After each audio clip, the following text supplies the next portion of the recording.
Okay, we've started again, which is wonderful. Sifu David Acker's back with part number 2 of the beginner intro to FMA stick weapon combat. And I'm gonna get right into it. One of the things about me is if people just want to click on a YouTube and hey, welcome everybody, welcome new people. They want to click on a YouTube and just get taught right away and all that. And a lot of teaching is talking about things, is stimulating the mind, body, spirit, whatever. So that's what I do here. So the videos are long, and that's going to be it. If you haven't watched some of the videos, or you're just like, oh, 30 seconds, I'm turning this stupid thing off. It's not stupid. I'm putting a lot of time into my thinking, what I'm putting it out there, and my experience. And so if you want to just fast forward to something else, like just to the training part, cool, whatever. But there's more to training, and that's my biggest thing actually I've ever had in schools, is that all you do is do stuff and you really don't learn anything on a oh, the posse's going to come through, so that's cool, no problem, because this is raw and unedited. I start, there they are, and I end, and I just do it one time. There's the dogs. So anyways, you're fine. Hi. Bye, doggies. So anyways, but today, so that's that. And I wouldn't just be here just wasting time for you or me if I didn't think what I had to say and my thoughts and all that are somewhat valuable. So I hope that you watch what I put out there, and maybe just put it on where you're doing something, training, or I don't know, just doing anything, isn't all about physically watching. But anyway, so today I'm going to review, why do I have my glasses? I'm going to take them off. The first video, just real quick, is that we did the palm stretches. We did the palm stretch this way. I showed you some massages. Those are really, really, really important for not just for now, but for the rest of your life, is doing this manipulation and moving stagnation within your body. So especially your arms, your hand, but you can do this with your whole body. So very, very important. So, and then I talked about either the hand this way first or this way, and then lining up properly, and then doing these stretches. I can even just do it one-handed, and keeping my shoulder down, keeping my arm in a straight alignment here. Okay, so that was the next part. So getting those warm-ups, really, really important. Now, I've been in some schools where we never warmed up, and whatever. I mean, that's just the way it is. But I do believe in the warm-ups, or what I call activation or cultivation. There's my bigger dog, Leia. And then, okay, so then the next part was about grip. And I gripped kind of high before. I could grip a little bit lower. These sticks, the rattan stick that I did a video on a few videos back, they're pretty inexpensive, and they're very light. So this is the light training, where you can work all the way up to much heavier training. But it's okay. You can start with this, or find a stick, or find a broomstick, cut a broom in half. I don't know, whatever you want to do. And but it's nice kind of having sort of the real thing, and it feels good, and so that's what this is. So this is a Kali Escrima modern Arnis stick, and the grip is about from one fist to a fist and a half up. Okay, if that makes any sense. So this distance, so you're leaving some distance here. So for a reason. Oh, there's Mango. So okay, then I talked about 2 different types of circles. One is the conical one, so which I'm calling, because I can do whatever I want, a florette, kind of a flower bud or a flower. And I just showed off to the side. Oh, the other thing about I talked about the grip is that the grip is even, so it isn't all in the little finger, it's all in the big finger, it's in the middle, it's only the thumb. Oh, and then the other thing was, so it's even Steven. And then not doing this, so where I'm letting go and doing these fancy turns, and you're completely going against the whole idea why you even want to train for weapons, by doing that little spinny thing. And I've seen people do lessons on this, but do they even talk about why? Well, I'll tell you why, because you don't want to lose your weapon, and it's ridiculous. So it looks cool, it looks fun, I don't know. I got a big problem with that. So keeping weapon retention and keeping an even grip. So a lot of what we're going to do, it's in the grip, but it's in the wrist flexibility, it's in arm flexibility, it's in your shoulders, it's in your body. But so we'll get into that a little bit later. But so keeping this even grip, and like I said, there's a little bit of movement, Okay, so let me qualify myself. So I've been doing weapon training since I was, really, like a lot of schools, when you're younger, you won't get into weapons unless you're there for a long time. And then my complaint, I almost use the B word, is that you're doing stuff that just doesn't make sense. You never train against someone, so it's kind of archaic. I think it's a waste of time. It's kind of cool in some ways, but in other ways it's just not. Depends on what you're looking for. So really, until I was a little bit older, 16, 17 years old, and got into Chinese stuff, Filipino, just ran into the right people, friends of mine. One of my friends, he's so funny, he had leukemia, I don't want to get into that, but came out of it and decided, for what, he always joked about it, but to get into something safe like Wing Chun combat. So he's a funny guy, but he was into other things too. And one of the things he really showed me was two things: Muay Thai kickboxing, and then the other was Filipino martial arts and weapon training. And so I think I was maybe 18 then, and 17. Anyway, so I've been doing this for a really, really long time. And what I really believe in is the weapons. And so for many reasons, and modernizing. Some stuff doesn't need to be modernized. So what I'm showing you now is kind of traditional, and it's just I think it'll last throughout time, whatever that means. But to have a weapon and to learn weapon training, and like I said in all these other videos, the weapon training is completely different than empty hand. It's an association, but it's not the same. Okay, it's like saying, oh, there's a bowl of fruit, and then that's it. You don't say like what different types of fruit. And so this is different. And so this is a pomegranate.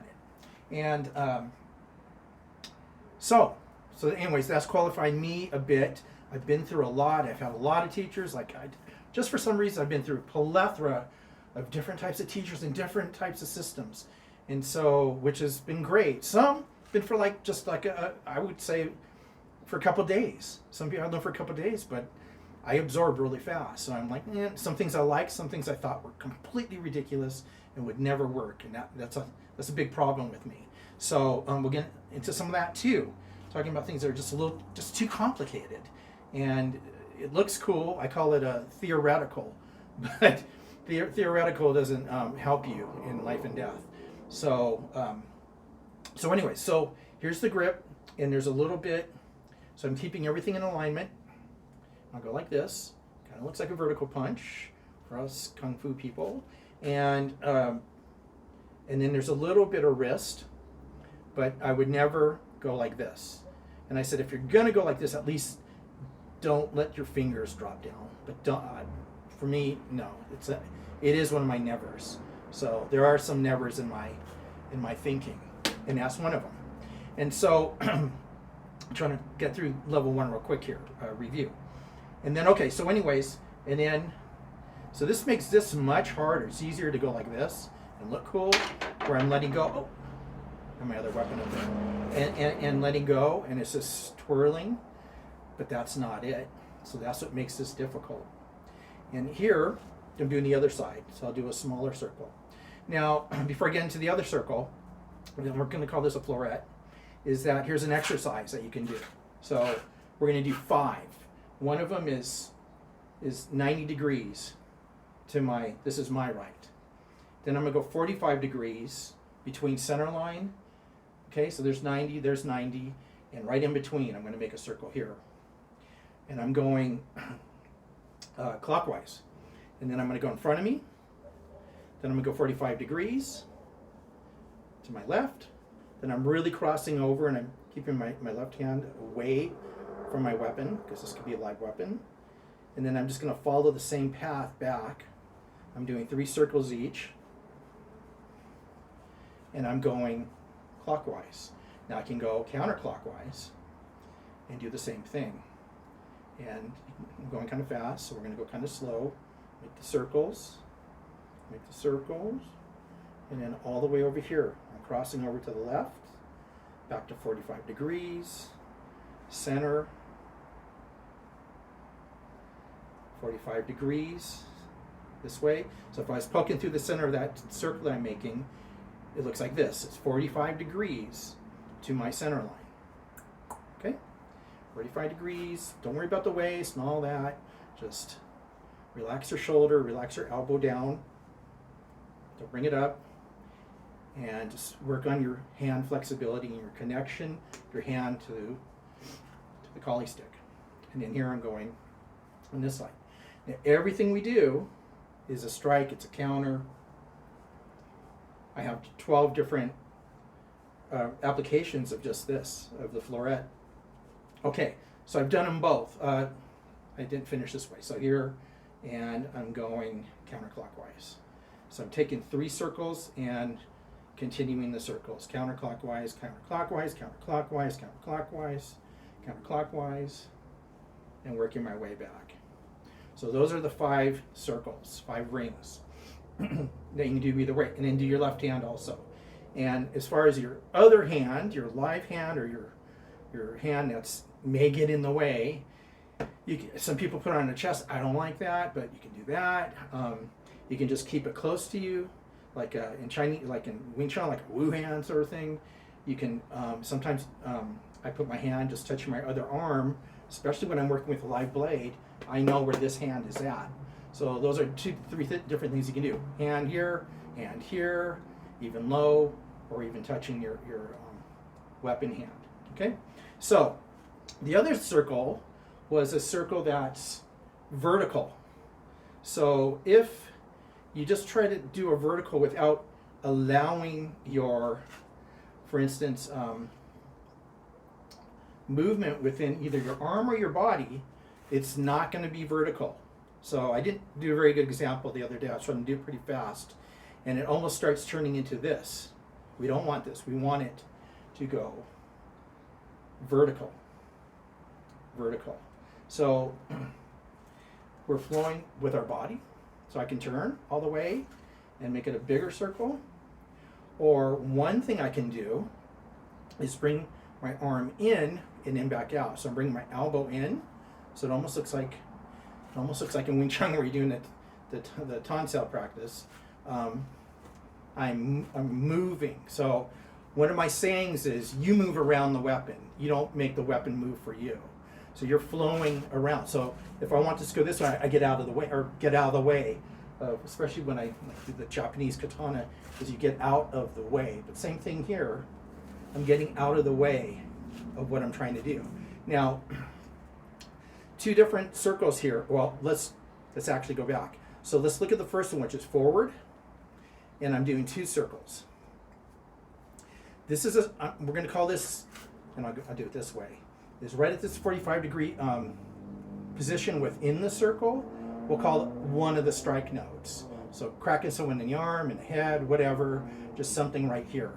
So that's where you're striking. Now, another thing about all of these are attacks. They're all strikes, not just an exercise. And when you're doing these, both of them, they're more of a slash. They're more of like you're striking. And if you hit something straight on, it's just going to stop it and bounce it back, which is fine. That's something. But here we're trying to slash past it. So that's something that people don't talk about when they just show you these circles. Well, what's the reality of it? If I'm hitting this right here, I'm trying to have some bags on. If I just hit there, it's just going to stop. So I'm trying to slash through it and slash through it again. So I'm trying to, it's hard, it's difficult. So it's, you have to hit something to feel what it feels like to move through and then move through again.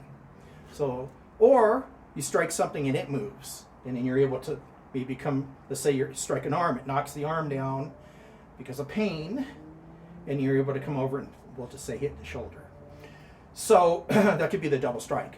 But the strike in your mind, for at least this, to keep it simple, is this is through the circle. There's infinite points that make a circle, a line, right? Dots. And this is, I call it a node. So the strike node is here. As I'm starting the circle, there's one strike node. There's a second strike node, and then I'm done. So 1, 2. And again, moving your body through. So there's an extra focus on this. Instead of just like I'm just doing circles, I'm actually striking on something. Same thing when I'm here. This could be different places that you're causing, and this is what we'll get into this a little bit later, but which is called a shield. But maybe I'm just think like arm is right here, or somebody's holding a stick for you, and you skim by it. So this is a skim by. It's a fast movement to make that vortex before maybe you do a strike. So maybe I vortex something, okay, and then I strike with the coil, or well, that's what I call in Japanese, but the zero. So I'm striking with the zero. So here's one part where I'm knocking something down, hitting something, skimming something. It's very fast. You have to learn your distance. So I'm just skimming past something. Maybe that's right here. This is a good example. I'm striking here. You're not really, I mean, it could hurt, but you're moving something as it's out of the way, then you're coming through. So I'm showing you a little more application of what we're doing. Now, the second, so with the circle here, the 0, 0, is that you can reverse it. So here's the first one, right? And then here's the second one, going the reverse direction. On the reverse direction, it's 45 degrees at the bottom for the strike node. Just kind of think about it. Maybe striking, let's go a little higher underneath or near or whatever. But just give you a focus on where we're trying, just give you a focus on the strike node. So 45 degrees. I mean, it's anywhere you want it to be along the circle, but here it's 45 degrees at the low point. I hope that makes sense. So think, I'm drawing a circle as I come around, and you see, if you're going to strike that way, if you don't have a good grip, that thing's going to fly out. You're going to hit something, it's going to get knocked out of your hand. So either way, but that one, especially that one, because you're in an interesting position with your hand, arm, body as you're striking something. Does it work? Sure, but you better be aware of it, where as you're connected, your whole body's connected. Structure, you know, I watched a lot of stuff on structure. I talk about it, and my whole life's been about structure of things, whatever. And so this is structure. So if you don't get your structure proper, and you have right strength or grip here, it's just all for show. So you don't want to do show. So if I'm going like this with my, that's not going to do anything. It's underneath and over. Maybe I do an ooze, or a florette here, and strike with a number 1 strike here. So I'm going under, striking something, flowing through. Okay, so that could be kind of where you see people doing a florette, like I said, where it comes down, it circles, and comes around again. Well, here's a low flow and circle through. So that's a combination. Anyways, so you do this on either side. So the big circle, or the vertical circle, is on either side. So here it looks more like a back fist. And here's the strike node at 45 degrees. There's the second one. And then same thing, underneath, over, underneath, over. So I'm making, this is the 0, 0. So some people will do it just without moving, and this is hard, but I'm going on the side of my body here. You can move, you can turn your body and make these circles. You can make these very big and feel what it feels like, and realize where's that strike, that low 45 degree strike. It's there. See if I can do it this way. This is on the other side of my body. Here, this way. Here's this way. So, and then when I go to the other side, there's a strike node there, there's a strike node there. Then I can reverse it. 1, 2, 1, 2, 1, 2. Okay, so I just created a drill. Something you can do. You know, it's just, we're all smart. I know people are very smart. Well, sometimes we do dumb things sometimes, but we're smart. We're smarty pantses. So I'm circling underneath, I'm circling forward. Okay, that's a drill. Then you can do the other side, or you can do 2 low on one side, and then switch over and do 2 low on the other side. All right, so that's the review. Now we're going to, that's a pretty in-depth review. I could cut things off here, but I'm not going to. I want to get to the figure eights. Now I have 12 different figure eights, and that comes out of my very advanced katana class, which is the wakizashi, katana, any weapon. All these are kind of universal ideas within what I do. But, so I can apply them. I can apply the Chinese sword, the broadsword, whatever. Little knife, it's the same thing. But there's 4, so there's 12 that get into advanced figure eights, but there's 4, and I bet nobody's ever thought about this. I've broken it down into the geometry. I don't want to say basic ones, but 4 foundational, I don't know, whatever the word is. But most people think of figure eight, you're just going like this, right? And you're holding it like this, it looks cool, you're trying to go fast, and your grip is loose. No. So if I'm doing a figure eight, and here I'm trying to stay close to my body, which is fine. You can do different arcs. Here I can do a wider arc. But that's not the Black Dragon Modern Combat figure eight. So that's kind of a common one. And then let's just look at the reverse, where I'm coming upwards. These are great. They're fine. But that's not what we're doing. Sort of. What we're doing is looking at more exact geometry of a figure eight and breaking it down. So we're going to use the the Florette. Well, first, let's look at it this way. If I'm doing a Florette on my right side and I'm doing it counterclockwise, if you think at the halfway point of this point, make like I'm drawing a circle, okay, like I'm paddling. I'm drawing a circle, paddling. There's a horizontal point node at the front, and there's one at the back. I was going to do a drawing. Maybe I'll bring it next time as a review. And you know what, I actually have it all on paper, so I'll take a picture of that and we'll put it on the camera.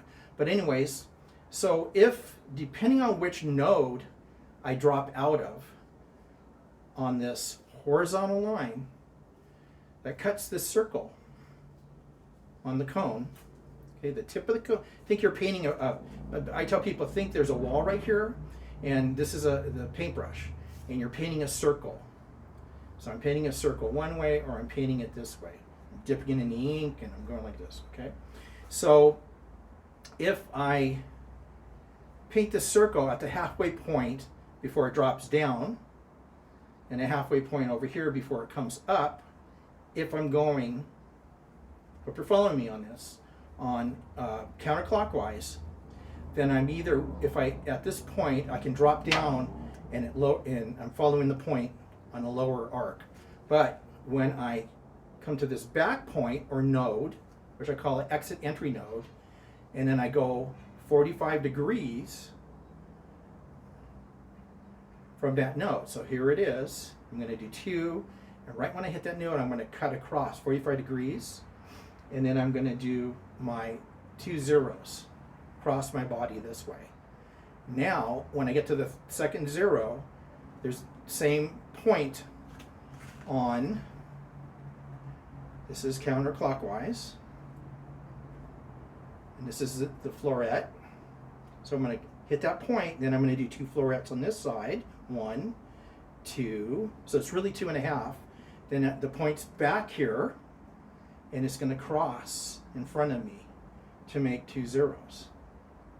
1, 2, and then I'm back to the same starting point here. Circle, circle, so 2 florettes come across 45 degrees, 45 degrees, these are big zeros, okay, 0, 0, and then 2 florettes on the left. So this is my figure 8. Looks like this.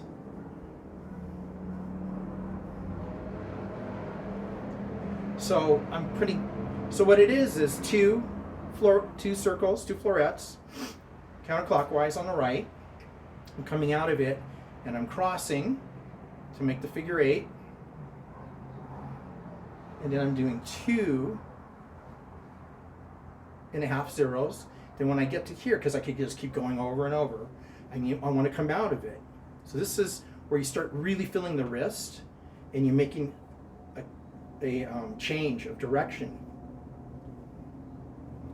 1, 2, then I'm going to cross 45 degrees this way. 1, to 45, so 45 degrees, and then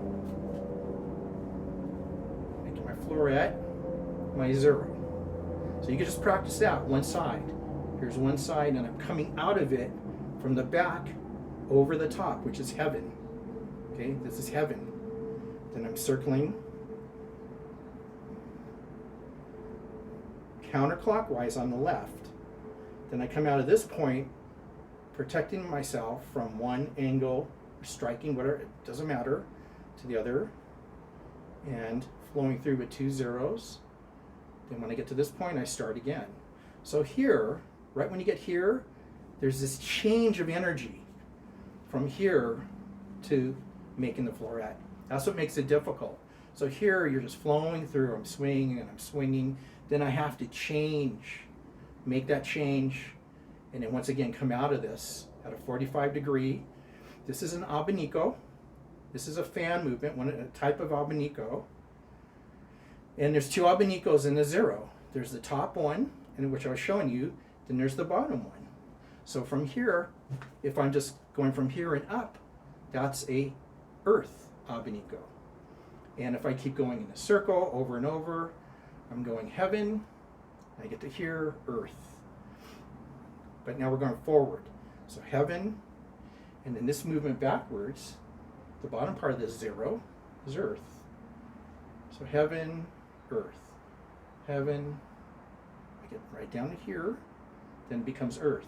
Right at that zenith, that horizontal line, that dissecting line of the circle, which is called a, I forgot, begins with a D. So sometimes you just forget things. So diameter? The diameter, yeah. So this is, here's 1 and 1. So I'm just making this a shortened part of the figure 8. So I make 1 circle here, and then Abiniko here. 1 circle here, Abiniko. So that's a drill. I'm taking just little pieces of it and making it a little quicker, more less movement, just because I am. So, or you can do this 10 times. 1, 2, 3, 4, 5, 6, 7, 8, 9, 10. 1, 2, 3, 4. So you can really make this endurance drill. 9, 10, and in 1, 2, 3, 4, 5, 6, 7, 8, 9, 10. So I'm putting my hand right here. Then over 1, 2, 3, 4, 5, 6, 7, 8, 9, 10. So I can start turning or doing something. Like I'm turning away as I'm creating this propeller. It's a propeller. And finally, when I get to here, I start the other side. So I think we're going to leave this figure 8 alone.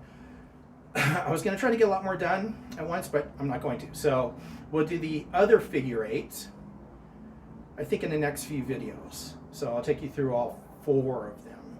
And then we will do some strike patterns and talk about the different energies and just go from there. So it's going to be a little bit of time, but this, this training is so important in the beginning to develop your body correctly that, that's where I have a problem with. The reason I'm doing this, I watched the video and the guys are showing you, oh, just do this. And I'm like, you have to train your body. You have to create flexibility, endurance, understanding of angles. I mean, sure, anybody could pick up anything and make it and hit somebody. Do you need any training? No. But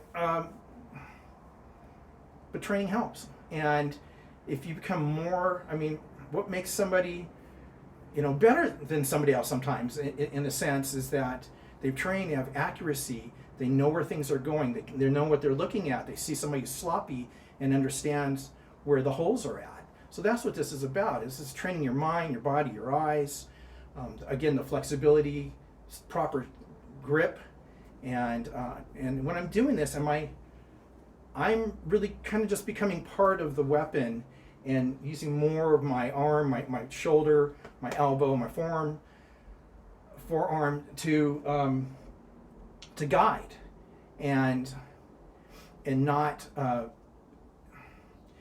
Is it in the hand and in the wrist? Of course it is.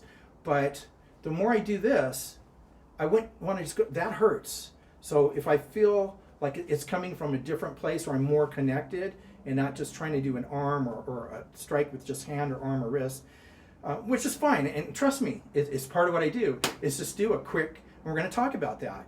But here, I really feel that it's important to develop the whole piece, so everything is working as one whole unit, and then you can break away from there.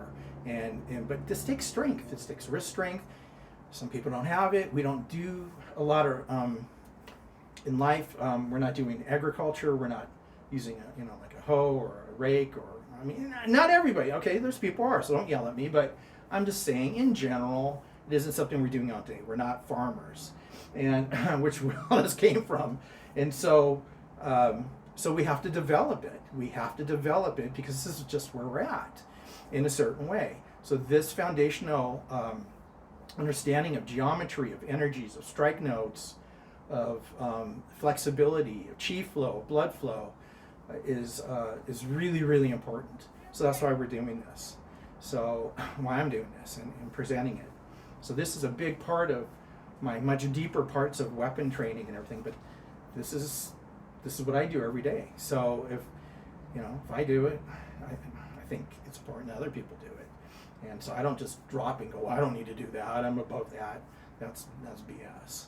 Anyways, so that's why these videos go long, because there's a lot. You go to a class. Think of going to a class. Is it 10 minutes or a 6-minute class? That's what people want. I'm like, no, if I'm going to do something, I'm going to develop it out. I'm not going to put a few sentences down and call it a chapter. You have to get from A to B to feel like, okay, that chapter's over, and what's next? And it takes time. It takes time. So that's it. Oh, I was going to do something here. So this is at the very end.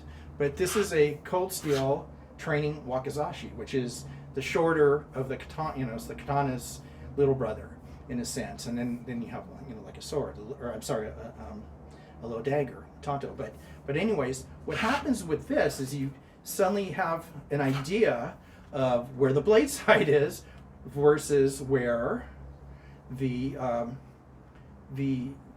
non-blade side. So the side, the back, and the other side, or whatever. So so this training, and I say, hey, if you want to buy one of these and do it, this is part of it. So this is part of exactly part of my Japanese class, as much as my Chinese class, is doing these rotations, and in seeing that, okay, I'm cutting forward. This is the cutting edge. You don't see that with the stick. I mean, you could kind of surmise it, but I'm cutting here through, cutting here through, cutting here through.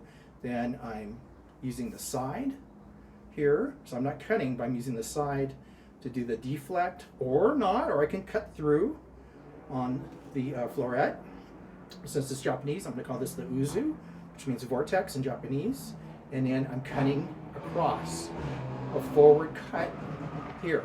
So this will become more interesting when we do the other figure 8 and see what I do to do a arcing cut, which is called I use my own ideas, so suriagi. So just take it wherever you want to take that one. I don't care. It's an arcing slice cut.